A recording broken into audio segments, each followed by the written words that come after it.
con la actuación protagónica de Nigel Marven, Bob, esta veterinaria, esta otra pero rubia, estos cuidadores del parque y estos lacayos de Nigel. Acompañan a estos protagonistas los bichos. Esta fue una serie para Animal Planet hecha por los mismos creadores de Caminando con Dinosaurios en el 2006.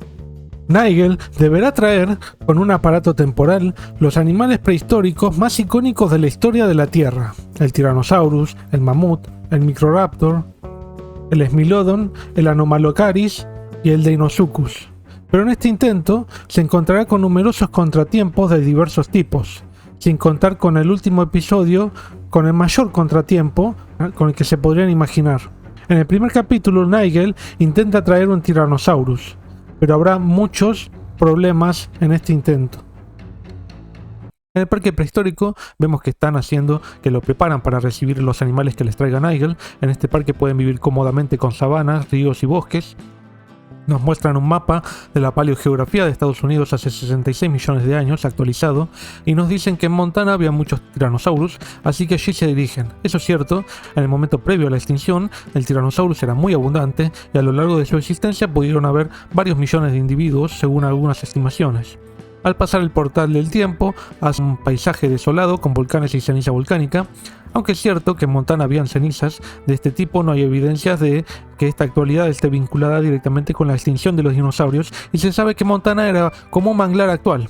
Pero sí hay niveles estratigráficos con ceniza volcánica, así que esto en parte por lo menos es cierto. Comienzan por explorar el bosque, donde puede estar el Tyrannosaurus, luego de pasar por el campamento, siendo armado en la planicie por el equipo. Encuentra primero unas rastrilladas de un dinosaurio con 3 dedos, de un terópodo que evidentemente no es T-Rex, sino un Ornithomimosaurus, en grupos grandes por la cantidad de huellas. Vemos un espécimen de Ornithomimus enfrente a Nigel, y que cuando este se quiere acercar, grita, alertando a los demás que están comiendo la vegetación. Tienen los brazos muy en la base del cuello y sin plumas, o sea, no tienen tórax y hombros parece. Debería estar un poco más detrás el brazo, además de tener plumas. Están comiendo semillas o no sé qué suelo, y Nigel trata de atrapar uno con una media cuando salen todos corriendo y lo sigue. Pero aparece de nuevo la manada porque los persiguen 3 Tyrannosaurus al punto donde estaban, que no lo atacaban a Nigel hasta que no corrió. Obviamente se lo podrían haber morfado si querían, Nigel no era más rápido que ellos.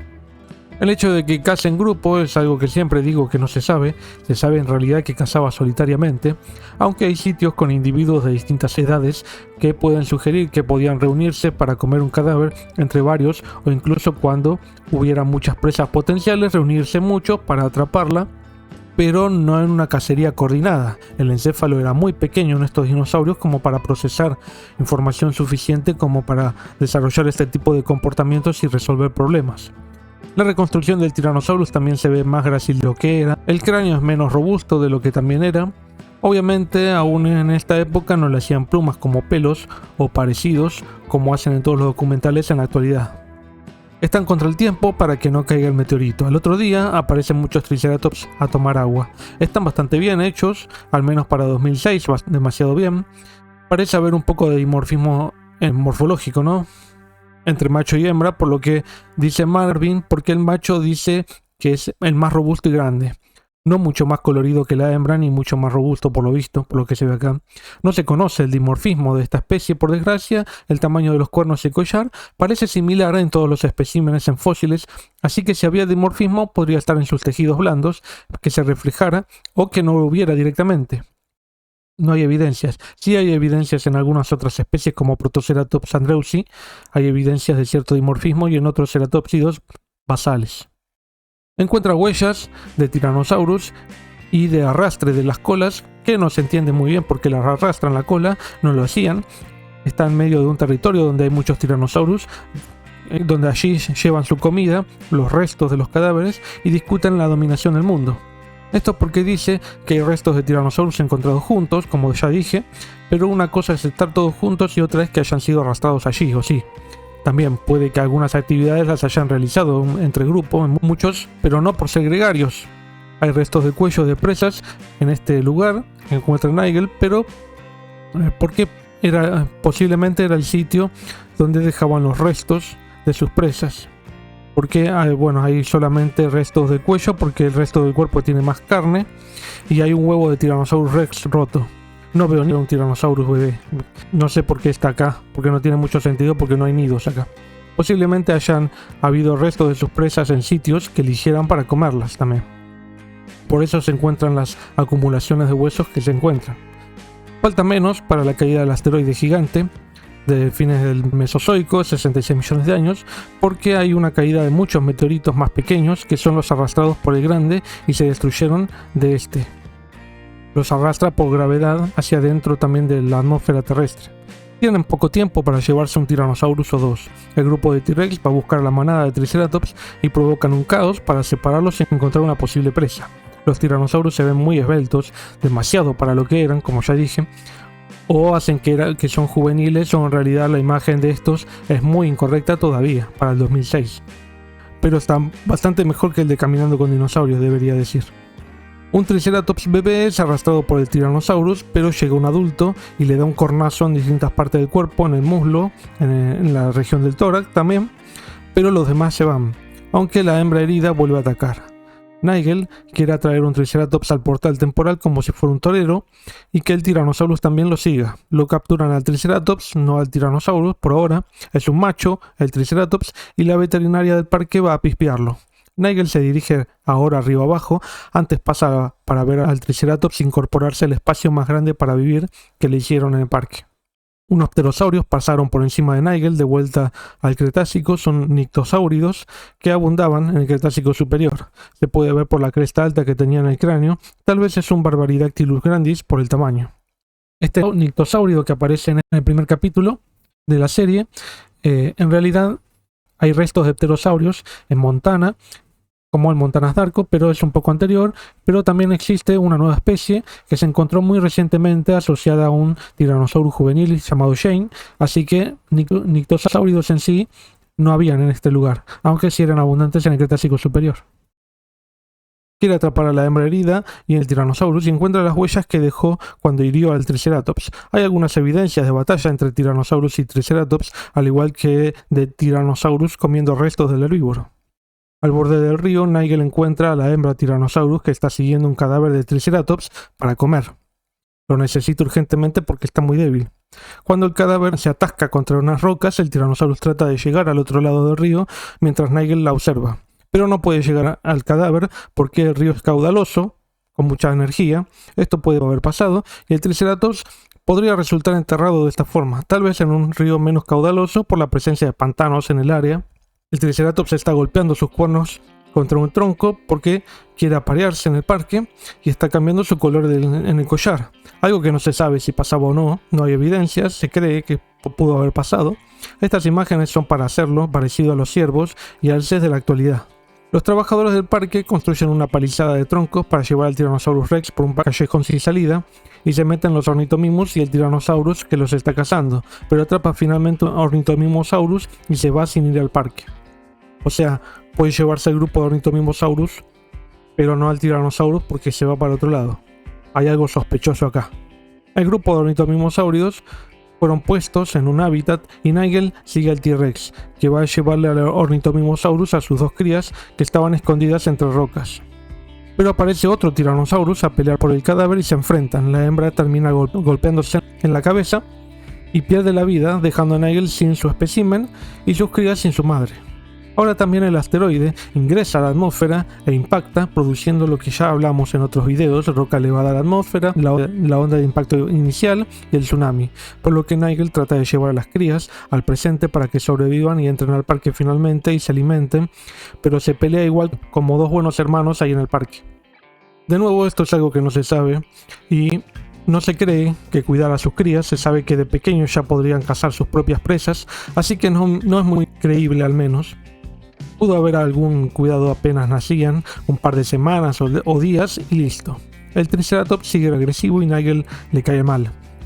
Lo que estaban preparando hace rato, cuando el Triceratops estaba golpeando la cerca, era un tractor con algo de aspecto de Triceratops también, con unos cuernos improvisados para entretenerlo, haciendo que cargan contra él. Porque bueno, evidentemente hacen que entre los Triceratops machos habían enfrentamientos, hay evidencias de esto. Entonces el Triceratops este, al estar en su periodo reproductivo, necesita también un poco descargar esa energía con un miembro de su propia especie, lo cual esto está bien reconstruido, digamos, este comportamiento. Es algo que posiblemente alguien de un parque, un cuidador, se tendría que fijar, a ver cómo entretenerlo de esta forma en este periodo crucial para ellos. Creo que el Triceratops hubiera tirado muy fácilmente este tractor por el tamaño, ¿no?, del Triceratops, mucho más potente además. Nigel muestra un paper que muestra algunas de las heridas en el collar y en el cuello que son conocidas en el registro fósil y que indicarían que peleaban entre sí. Lo que justifica lo que dije antes, ¿no?, de que entre distintos Triceratops se golpeaban, se enganchaban sus cuernos y se producían heridas. Tanto Ornithomimus como Triceratops están más tranquilos ahora y los jóvenes Tyrannosaurus van al nuevo lugar. La hembra dicen que es más robusta, le ponen Matilda, y el macho Sterlings. Seguramente pelearán mucho, pero no compartirán ningún cariño de hermanos, si es que los hermanos comparten cariño alguna vez, ¿no? Este cariño de hermanos, bueno, no tiene sentido para el Tyrannosaurus, ¿no? Y el tema de también el dimorfismo en el Tyrannosaurus es algo que no se sabe.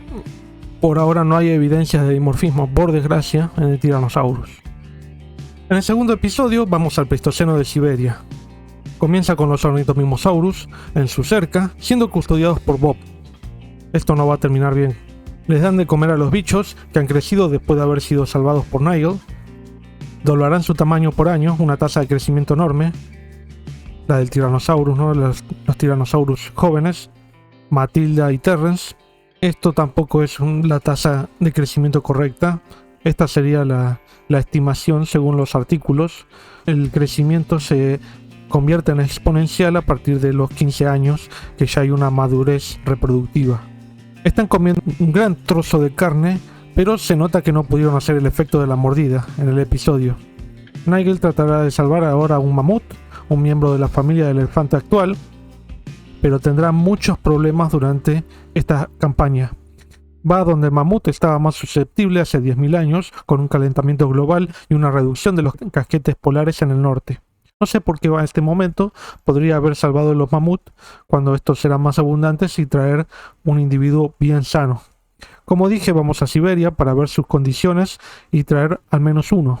Donde antes era una llanura congelada, ahora hay bosques densos en donde el mamut no puede pasar, por lo que será difícil encontrar uno. ¿Es esta falta de alimento la que acabó con el mamut?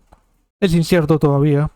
Se cree que pudo haber estado vinculado el hombre a la extinción definitiva del mamut y mucho de la megafauna, en parte también aumentado por el deshielo, ¿no?, el calentamiento global en esa época, que derritió los casquetes polares en la mayor parte del hemisferio norte. Hay muchos árboles con hojas aciculares finas, o sea, son bastante difíciles de procesar y son inútiles para el mamut. No le da el suficiente alimento, la suficiente energía. Nigel no se resiste a explorar una cueva, pero rápidamente es expulsado por un gran oso, el oso de las cavernas de 4 metros de altura y 3/4 de una tonelada, mucho más grande que un oso actual. Es perseguido por cierta distancia por este gran oso, el Arctodus, que lo tiene encima casi prácticamente y le da un manotazo a la cámara, como se ve en la imagen. Nigel debe trepar un árbol para evitar que el oso llegue a él y lo despelleje. En teoría el oso no podría haberlo trepado por su tamaño y peso, ¿no? Pero yo no hubiera apostado a eso. Además, este oso estaba hibernando y guardando frutas para pasar la estación. Entonces, al entrar Nigel, suspendió su reposo. Pero salvarlo también, Nigel. Podés salvarlo al Arctodus. Diseñó un plan como con los demás, ¿no? Me parece. Pero no lo hace. No lo salvan al Arctodus, pobrecito. El Arctodus, visto en este episodio, sería un Arctodus simus, el cual se pensaba anteriormente que era un úrcido principalmente carnívoro, depredador o carroñero. Sin embargo, en la actualidad se sabe que habría tenido hábitos más variados, incluso omnívoros, comiendo frutas, almacenando frutas, también como lo dice Nigel. Pero esto de correr a Nigel pudo haberse dado de tener que correr a algún otro animal, pero no era un animal que pudiera mantener una carrera porque no estaba preparado físicamente, no tenía las proporciones adecuadas para esto, según distintos estudios sobre esta especie de úrcido. Lo mismo sería sobre otros úrcidos, incluso hay úrcidos gigantes en Argentina, que están montados en distintos museos de Argentina, y habría sido uno de, evidentemente, de los predadores más grandes e importantes de toda América. Pero como digo, habían tenido los úrcidos en esta época, en el Pleistoceno, una dieta variada. Estos úrcidos gigantes se extinguieron posteriormente al Pleistoceno, por desgracia. Vuelven a remarcar la cantidad de árboles que hay en ese lugar. Es difícil encontrar un mamut. Además de este ambiente hostil, el otro factor que está produciendo su reducción es otro animal, el humano, como dije. Esto se cree, ¿no? No es algo totalmente confirmado, seguro, digamos, entre comillas confirmado, ¿no? Nigel encuentra una flauta hecha de colmillo de mamut entre la nieve, obviamente hecha por un hombre que cazó un mamut e hizo esa flauta. No sé cómo la hizo hueca por dentro, pero bueno, es lo que muestra. Al fin encuentra unas huellas en el hielo, que evidentemente son huellas que duran durante el tiempo que dura ese hielo en superficie sin derretir, son huellas efímeras, ¿no? También encuentra una buena montaña de cacotra y al tocarla se da cuenta que está caliente, por lo que los mamuts deben estar cerca. Por lo menos ese. Guácala. Nigel se saca el guante con el que acaba de tocar la caca con su boca. Es un cochino. Dos mamuts están cerca, como dije. Uno solo en pie, tratando de conseguir que el otro mamut, que yace en el suelo, se levante. No sabe si está vivo o no, pero puede haber sido cazado por un grupo de cazadores humanos que hicieron una trampa en el hielo con lanzas que le quitaron la vida. La mamut, de pie, está haciendo sonidos de lamento boliviano, ¿no? Pero además se encuentra enferma, por lo que Nigel tiene difícil tratar de salvar a este mamut. Yo hubiera ido por un mamut saludable, Nigel, como dije. Al defender a la otra mamut, ella también fue herida, pero ahora se encuentra en muy malas condiciones. Se trataría de hermanas. Ahora quedó sola. Nigel encuentra una punta de lanza y ve que el mamut tiene una herida en el hombro. Entonces esto es lo que causa su malestar, ¿no? Ahora debe comunicarse con la gente del parque para rescatarla y no dejarla sola, para poder llevarlo apenas puedan, ya que por la noche pueden encontrar peligros, incluso los cazadores que estén buscando los restos de su presa, ¿no? A ver si alguien cayó en la trampa. En el parque, Bob lleva a los ornitomimos al parque encerrados en una cerca con pasto, pero parece que no están muy cómodos, por lo que, como no tienen dientes y tienen una apariencia de patos o cisnes, tal vez entonces estén mejor en cuerpos de agua estancados. Bueno, esto no se sabe, es chamullo del episodio de la serie, ¿no? No se cree que los dinosaurios mayormente hayan tenido hábitos acuáticos. No se conoce un dinosaurio con hábitos acuáticos, aunque se ha propuesto. Esto no es muy seguro. No tenían adaptaciones acuáticas. No es claro que hayan tenido adaptaciones acuáticas. Así que los llevan allí, ese estanque de agua, y parecen estar a gusto enseguida. Obviamente es un invento, ¿no? No se sabe si hubieran preferido vivir en el agua, menos al ornitomimos en particular. No había pasto cuando ellos vivían, y habría sido más probablemente muy terrestres. Así que nada de esto tiene mucho sentido. Nigel ahora está acompañado de su equipo y adormecen a la hembra mamut. Ahora de noche se encuentran que los hombres están buscando al mamut, como dije. No tiene tampoco sentido cómo puede comunicarse con el parque estando en el pasado. Debería haber pasado por el túnel del tiempo y vuelto al pasado. No tiene sentido. Se comunicó por radio, ¿no? Al presente del pasado, no se entiende. Por la noche las hienas también se dejan escuchar y tratan de atacar, pero en realidad terminan atacando un grupo de lobos, que son ahuyentados por Nigel. Nigel solo, a pesar de que su equipo esté ahí, no se entiende, no es muy creíble tampoco. Se lo hubiera morfado Nigel también. Tampoco es muy creíble que atacaran el campamento sin que ninguno de los demás haga nada. No aparecen directamente en escena. Al amanecer el mamut puede incorporarse y vuelve con su hermana, pero Nigel también la trata de guiar al parque y lo consigue, por suerte. De nuevo el equipo que fue con él no está. En el parque la veterinaria se acerca a atender a la mamut y le quitan la punta de lanza que tiene en el lomo. Le dan antibióticos y ya está. El CGI se recupera rápidamente. El grupo la lleva a un lugar más amplio y la llaman Marta, la madre de Superman y Batman, o la número 1. Marta, no puedas te vacuno. Mientras en el parque continúan alimentando a los animales y están todos mejor que nunca. El ornitomimus está disfrutando en las orillas del río. Dicen que pueden llamarlos patosaurus, ponele. Marta aún no come. Marta no está, Marta se fue, no. Hay que alimentar a los animadores en 3D, si no, no quieren trabajar. Dice la veterinaria que está bien de salud, pero no quiere comer. Tal vez porque esté deprimida. Ponele. Sabemos que los mamuts probablemente hayan sido animales gregarios y que vivían de esa forma y que tenían, como los elefantes actuales, una estructura muy de familia. Salud, mi familia. Entonces evidentemente sentían la ausencia de un familiar. Vemos que el mamut tiene diferencias morfológicas en las muelas con las de un elefante actual y notamos diferencias inmediatas en el área de machacamiento, que es donde se procesa, ¿no? el material vegetal. Lo mastican para hacerle una molienda del alimento, de la vegetación. Por esto necesitan un tipo de hoja de vegetación muy particular y muy nutritiva.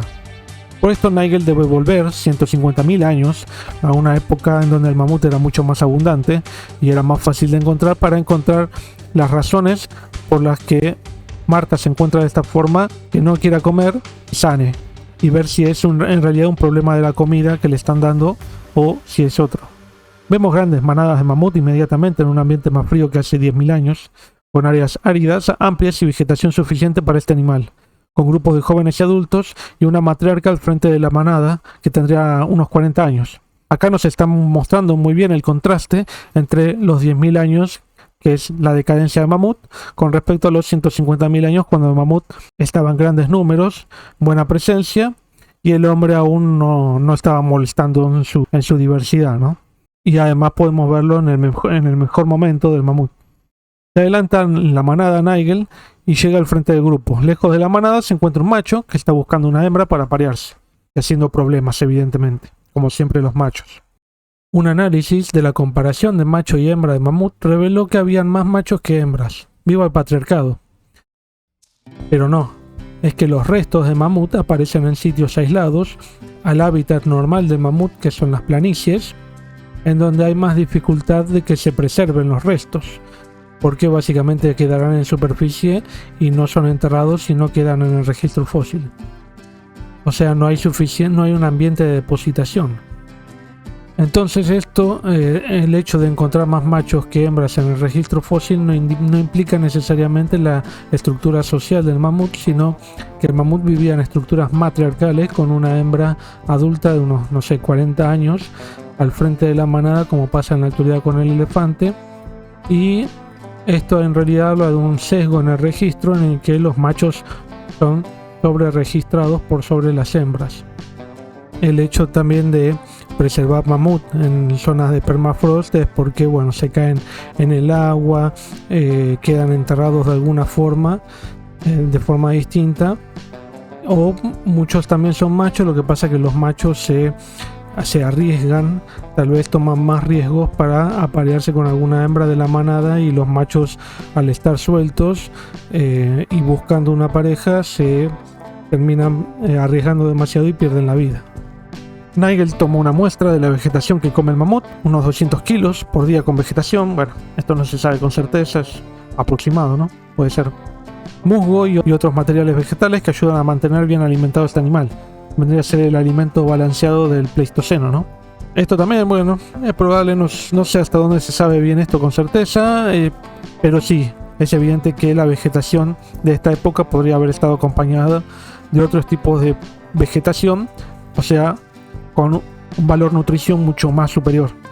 También es interesante comentar acá que mucha vegetación, principalmente plantas con frutos, se extinguieron o disminuyeron su diversidad. ¿Por qué?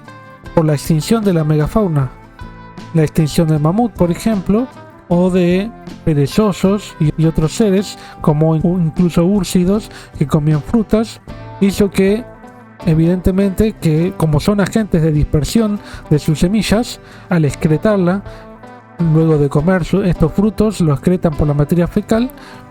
Ya no lo hicieron cuando se extinguieron, evidentemente, ya no estaban con vida. Si están sin vida, no pueden dispersar nada. Entonces todas esas plantas que estaban en el Pleistoceno sufrieron la extinción de la megafauna, como ellos mismos, como los propios seres que se extinguieron. Puede ser que no todos se hayan extinguido, puede ser que hayan disminuido su diversidad, pero sí que al menos algunas especies sufrieron gravemente esta pérdida de la megafauna. Ahora un juvenil se cae al agua, un juvenil de mamut al borde del lago, y la matriarca debe sacarlo de allí. Cuando la madre aparece, logra sacarlo y lo reciben, como pasa en la actualidad con el elefante, ¿no? Básicamente. Para mí debería llevarse un juvenil Nigel, pero bueno. Pero también Nigel debe afrontar una amenaza, el rinoceronte lanudo, el Asmotherium, que pronto se extinguirá. Dicen que es por el cambio climático. Siempre le echan la culpa a lo mismo, ¿no? Como se puede ver, era muy cornudo, con esa queratina bien endurecida, formando enteramente esa prominencia peligrosa que le permitía despachar animales muy grandes. Nigel queda entre medio del Asmotherium y un mamut. Este último persigue a Nigel y debe dejar la bolsa con vegetación que está usando para poder huir, ¿no? Para sobrevivir la embestida del mamut. Y había colectado ese material vegetal para estudiarlo y ver qué alimento podría faltarle a Marta. Se dirige Nigel de nuevo a recuperar la bolsa con vegetación donde la tiró y de paso llevarlo de vuelta al parque para salvar un espécimen. Un espécimen del Asmotherium en este caso, que este sí está mucho más sano, ¿no? Cuando llega al parque, entonces Nigel arroja la bolsa del otro lado de la cerca para poder correr con más facilidad del Asmotherium, que lo está siguiendo hacia el parque a través del portal temporal que hizo. La tratan de alimentar a Marta en el parque, pero aún no quiere porque se siente sola y deprimida. Puede haber sido así, quién lo sabe. Esto es muy directa comparación con el elefante actual, ¿no? Y hay que ver también si le pasa mucho al elefante actual, porque como vemos en los zoológicos, por ejemplo, hay muchos elefantes que sobreviven solos, completamente solos. Pero bueno, el Asmotherium por su parte no muestra estos problemas sociables, por lo que está bien en su sitio, y Marta de nuevo sigue por su lado y los elefantes por el otro. Nigel propone poner a Marta con los elefantes para ver que esté acompañada y vuelva a comer. Ahora le presentarán a Marta al grupo de elefantes que ya está en el parque. O podrían también llevar varios mamuts más del pasado al presente en lugar de perder tanto tiempo en esto, ¿no? Cuando había mamuts más abundantes, sería más fácil traerlos que cuando eran menos abundantes, ¿no? No sé, digo yo, ¿no? Primero intentan poner un elefante con el mamut separados por un cerco, aunque comunicados. Como parece ir bien esta presentación del mamut, le abren la cerca a Marta para incorporarse al grupo de elefantes y por ahora funciona. En el tercer episodio los animales están adaptándose al parque, Marta sigue bien incorporada en la manada de elefantes y le tienen algo preparado. Ahora en lugar del pasado reciente nos vamos a un pasado más remoto, a buscar una ave extremadamente rara y fascinante llamada Microraptor. Bueno, no era un ave, como dicen en la serie, sino que era un dromaeosáurido de hace unos 125 millones de años, de China, de la formación Jehol, donde hay una abundancia enorme de dinosaurios y otra fauna mesozoica, pero que había mucha actividad volcánica y se encontraron estos restos dentro de la ceniza volcánica, ¿no? Apenas llegan se encuentran en un río con un paisaje dominado por gases volcánicos al borde de este río y se adentran en el bosque. A cierta distancia se encuentra un volcán activo que puede volver a la erupción muy pronto. En el denso bosque escuchan sonidos de distintos dinosaurios que deberán encontrar en el lugar. Al borde del río acampan, pero mientras se están preparando, Nigel ha visto un grupo de pterosaurios pasan por al lado suyo pescando, pasando su mandíbula por el agua hasta que pueden atrapar un pez. Esto es una muy directa analogía a aves actuales costeras que hacen esta misma actividad, pasando su mandíbula por el agua hasta que pueden pescar un pez. No se sabe si era de esta forma que comían, pero sí se sabe que algunos pterosaurios al menos comían peces. ¿Por qué no se lo comen a Nigel? Bueno, porque es demasiado grande y pesado para estos reptiles. No podrían levantar vuelo si lo atrapan. Tal vez podrían comerlo en superficie. Eso sí, pasan aves actuales que no pueden levantar a su presa, que lo comen apoyadas en el suelo. Así que hasta ahí se justifica. Sí, ponele. Tal vez es demasiado arriesgado pensar que no te van a comer. No debería pensarlo Nigel eso. Podrían también verlo como una amenaza. En el campamento fueron atacados por dinosaurios y su comida fue devorada, por lo que están cortos en comida por ahora para pasar el día. Ahora se meten en el bosque para seguir en búsqueda del Microraptor. En el parque les están cortando el pelo a Marta, algo que propuso Nigel, para que no sienta tanto calor, ya que no necesita tanto pelo como es un animal de la época con más frío. Deben dejarla con menos pelo. En China, de vuelta, se encuentra Nigel con una situación que no esperaba, ¿no? Nigel es acechado ahora por un grupo de dinosaurios que no les hacen nada y luego los encuentran. Son un grupo de dinosaurios con plumas que tienen incisivos grandes, se trata de Incisivosaurus. Nigel trata de atrapar uno, pero no puede. Golpea la cámara este Incisivosaurus y Nigel debe huir. No sé, es un animal muy chiquito, mucho no te iba a hacer Nigel, defendete por lo menos. Tiene incisivos demasiado grandes, no era tan así, solo eran más anchos que los caninos y sin filo. Acá lo hicieron como prácticamente un mamífero, unos incisivos de mamífero que son muy anchos, demasiado. No eran tan diferenciados como lo hacen acá. Estos no son los que atacaron el campamento porque este es herbívoro. Se lo ve comiendo ahí los helechos. Esto se cree, ¿no? Cree que habría sido herbívoro, pero tampoco es algo totalmente comprobado. Ahora sí, un grupo de compañeros de Nigel es atacado y picoteado por unos troodóntidos. Un compañero es atacado, se lleva la mochila con la comida que les quedaba y le rompió parte de la camisa, lo lastimó un poco. Estos son los que destruyeron el campamento. En el parque hicieron un puesto de vigía y monitoreo para los ornitomimosaurus, mientras en China Nigel no tiene suerte encontrando a los Microraptor, hasta que si lo hace y encuentra un animal que vuela extendiendo las 4 extremidades en el aire y maniobrando entre árboles. Pero siguiéndolos se topa con un grupo de saurópodos enormes, los titanosáuridos. Al pasar dejan en sus huellas muchos tipos de insectos, porque bueno, dejan evidentemente pareciera como una excavación en el suelo, en un suelo muy lleno de materia orgánica, lo cual hace que los microraptores bajen a comerlos. Bueno, acá debería haber mucha ceniza volcánica también en el bosque, pero tal vez no tanta como en los márgenes, en donde se podría esperar que la vegetación interrumpa el paso de esta ceniza volcánica, por lo menos en los momentos de mayor erupción del volcán. O de los volcanes, ¿no? Dentro de los bosques normalmente puede encontrarse sí más tierra, pero digamos que no es un ambiente sedimentario, o sea, no se puede encontrar esqueletos aquí adentro del bosque como se los va a encontrar más adelante en la escena que reconstruye. Este titanosáurido no es Titanosaurus, como dicen en la serie, porque es un género que es de India, el Titanosaurus, y bastante disputada su validez de género.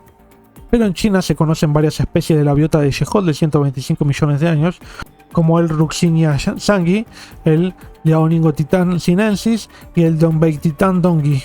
Pero solo este último, Dongbaititan dongi, es conocido para el 2007, los demás son del 2018 y 2022, por lo que para la época del documental, el 2006, no eran conocidos. Y aunque el titanosaurio mencionado, como dije, del 2007, seguramente para la época del documental ya se conocían sus restos, así como los de otros saurópodos del sitio, que es abundante en fósiles de dinosaurios, entre otros organismos. Con un muy lindo vuelo, que no volvimos a ver en otra serie, nos explica Nigel que con ese vuelo el Microraptor pudo cubrir grandes áreas y estar fuera del alcance de los predadores. Nigel también trata de capturar uno y se tira encima con su chaqueta, así los va a aplastar con su peso. Pero por suerte el Microraptor es más inteligente que Nigel y escapa hacia los árboles. El Microraptor está bastante bien hecho, parece, por lo que se sabe. Arman una trampa para el Microraptor haciendo una cerca relativamente alta para que al ver la tierra removida que estableció Nigel, que imita la remoción de tierra que hacen los titanosaurios al pasar, dejan y quieran ir a comer los insectos también del tronco, donde hay insectos, entonces ahí los puedan atrapar con más facilidad a los Microraptor. Ahora deben bajar los Microraptors estos de los árboles y empiezan, pero desconfían de la trampa. Mientras pasa esto, también el Incisivosaurus aparece para estropear la trampa y tirar todo el cerco perimetral, así que el Microraptor aprovecha y baja a comer. Ahora que ya estropearon la trampa, ¿no? Pero cuando Nigel trata de nuevo de atraparlos, se van de nuevo, con mucha facilidad. Ahora se va Nigel también, para buscar más ayuda, para atrapar al Microraptor. Esta vez va a ser diferente. En el parque se encuentran que los Tyrannosaurus crecen y empiezan a tener mal carácter y un Ornithomimus se aísla solo del grupo y no saben qué le pasa. Tal vez sea que está preñada y requiere su propio lugar, como le dice Nigel al cuidador Bob.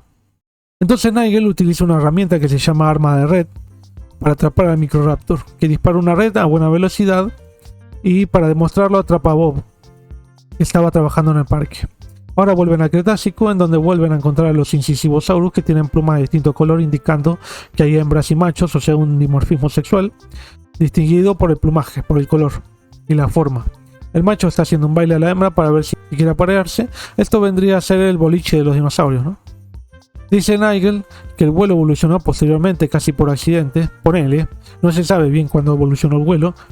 El Archaeopteryx del Jurásico, de 145 millones de años, ya habría volado, o sea 20 millones de años antes que nos muestran acá en esta serie. Pero bueno, no se sabe quiénes tuvieron en forma precisa vuelo y cuáles no. es una hipótesis de que algunos pudieron tener vuelo. Incluso Velociraptor tal vez tuvo plumas más grandes de lo que se cree y brazos más grandes, suficientes como para producir cierto vuelo planeado de muy corta distancia, pero un cierto vuelo para tal vez atrapar una presa o salir de situaciones riesgosas con predadores y eso. Más bien cada uno evolucionó a su ritmo, hacia distintas adaptaciones de las plumas hasta que un grupo le sirvió para volar y así terminó.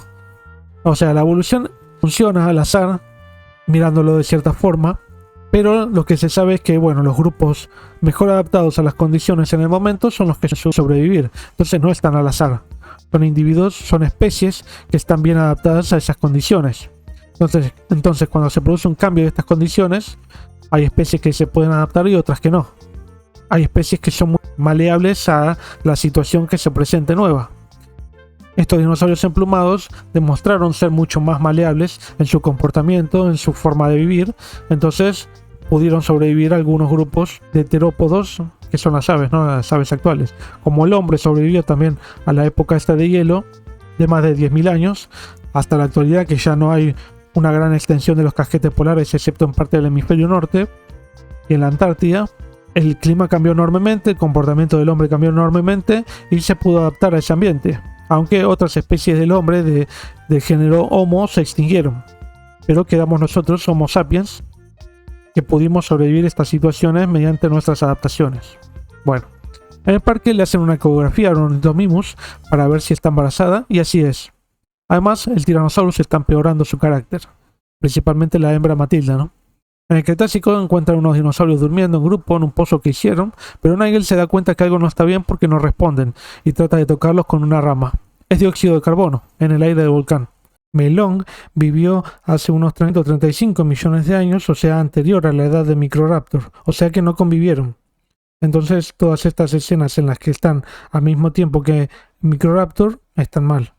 Este no es un ambiente sedimentario, excepto que dentro del bosque haya una emergencia de sedimento, como grandes desbordes de lagos o ríos o de sedimentos volcánicos. Además, Meilong era mucho más pequeño que esto que se ve acá en estas imágenes. Se puede ver acá en esta imagen qué tan pequeño era.